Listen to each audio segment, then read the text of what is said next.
Abasumba b'abalokole nga bakulembeddwa Bishop David Kigando wa Christian Focus Center boogedde ku nsumba za musomo muna balozi asibujinga ez'okumuli gwasanze ng'ayita ku Salt Radio ne Salt TV basitira okulwana na muli otuuziddwa mu Kampala ne bennyamira engeri ekitongole ky'ebyempuliziganya kya UCC okulimu okuvaayo okukoma ku bujinga ku bigambo byayisa ku mpewo. Tetwagala kukola mirimu gya UCC. UCC is government.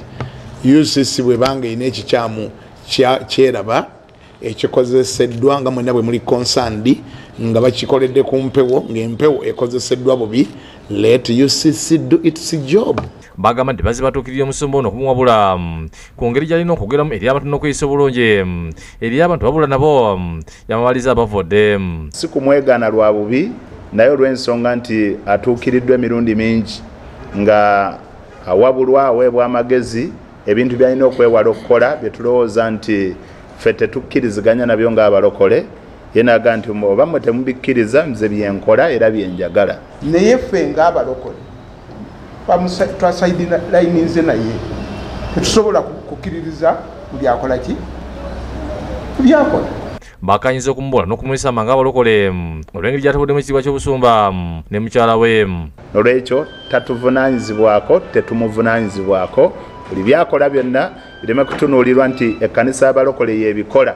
Ekkanisa ye n'enzikiriza ye tetuli kitundu ku yo. Ekkanisa y'abalokole bwe mubeeramu ettabi lyonna eritabala bibala Katonda yagenda oddijjawo so sinze. Bobannamulira abakubwa abakozi ba Salt Media ku balaze bali bageze okukwata muliga abakyala bali balaga obutali mativu olw'omusumba bujingo okuvoola mukyala teri bujingo okuli Godfrey Katongole Kibiru Siraje ne Decent Seguya bagala bafune obwenkanya mbuga z'amateeka balumiza abakozi ba Salt Media okuli Robert Mutebi, Eric Sebalamo ne mukama waabwe Charles James Nkubuge okukulemberamu okubakuba mu kiseera kino bafuna obuvune obw'amaanyi. Kati nsaba bandi badde bafuba okulaba nti baliyirirwa obudde bwabwe obumaze nga balina obuvune tebakola bali wansi n'ebintu byabwe ebyabula biddizibwewo mu mbeera yonna.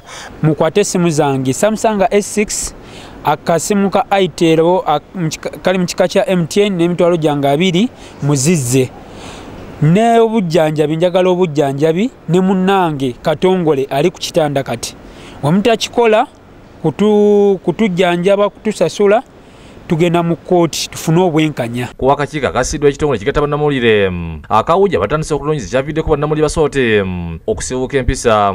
Nganze ssentebe njala okugumya bannamawulire ne Uganda yonna nti ekigenda okuvaamu kigenda kuyamba omulimu gwaffe guno ogw'amawulire ate n'okuyamba abo bennyini abatuusiddwako obulabe n'abo abateebereza okuba nti batuusiza ku abo ki obulabe. Tetwagala kusalagwa akawala nga tetunawulizanga akalenzi naye tusuubira nti banaaba tebakikoze ekyo kasita vidiyo weeziri.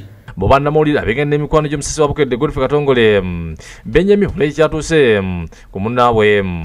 Era nkyanenya poliisi kubanga bakuba bannamawulire nga poliisi weeri poliisi neerabira ddala abantu abakuba neerema okubakwata ne ku ssaawa ya leero tennabakwata naye ng'ebamanyi.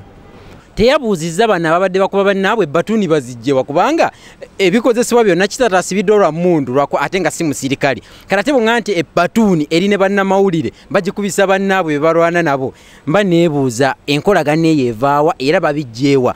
Tugenda compiling omusango tugende tuwaabire Salt Media tuwaabire ne bekikwatako abaalabikira waliwo mukulu Mutebi mukulu Senkubuge siyaasa n'abalala tulabe nga amateeka gabavunaana nga bwe kisoboka kuba ekintu kino kigenda kutuuka ku buli munnamawulire. Emboozi yali ekwata ku bantu bonna naye ate gwe okuva eri okukuba omuntu nti olw'okuba zze okukwata eggulire likwata ku mukama wo sisuubira nti waliwo media gye bataliza nti gwe tolina kukwata kino oba gwe tolina kukwata kino.